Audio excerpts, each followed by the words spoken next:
গত ৪০ বছরের মধ্যে সবচেয়ে ভয়াবহ খরায় জর্জরিত সোমালিয়া। দীর্ঘ ও মারাত্মক প্রাকৃতিক দুর্যোগের পর দেশটির প্রায় ৬৫ লাখ মানুষ চরম দুর্ভিক্ষ ও তীব্র বিশুদ্ধ পানি সংকটের মুখোমুখি। এমন পরিস্থিতিতে আগামী এপ্রিলের মধ্যে সোমালিয়ায় দেওয়া খাদ্য ও পুষ্টি সহায়তা বন্ধ হয়ে যেতে পারে বলে সতর্ক করেছে জাতিসংঘের সহযোগী সংস্থাগুলো। শুধু তাই নয়, ১৮ লাখের বেশি শিশু তীব্র অপুষ্টিতে ভুগবে বলেও জানিয়েছে সোমালিয়ার সরকার এবং জাতিসংঘ।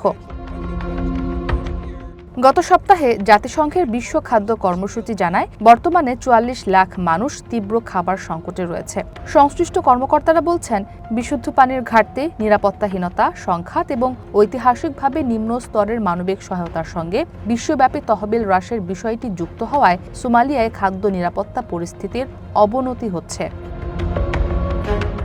সম্প্রতি গড় বৃষ্টিপাতের চেয়ে অনেক কম বৃষ্টি সোমালিয়ায় খরার পরিস্থিতিকে আরও তীব্র করেছে। এ কারণে ফসল ফলানো আরও কঠিন হয়ে পড়েছে। কমেছে গবাদি পশু, বাড়ছে খাদ্যের দাম, বাস্তুচ্যুতও হচ্ছেন অনেক মানুষ। আমার ৫টি সন্তান রয়েছে।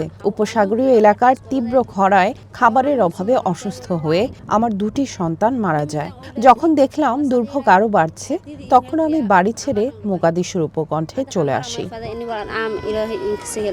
দেশটির পরিস্থিতি নিয়ে উদ্বেগ প্রকাশ করেন সোমালিয়ায় দায়িত্বে থাকা জাতিসংঘের মানবিক সমন্বয়কারী জর্জ কনওয়ে। বলেন, আগামী এপ্রিল থেকে জুনে অর্থাৎ বর্ষাকালেও বৃষ্টিপাতের সম্ভাবনা নেই। ফলে পরিস্থিতি আরও ভয়াবহ হওয়ার আশঙ্কা রয়েছে। ইসরাত মুক্তি, ওয়ান ইন্টারন্যাশনাল ডেস্ক।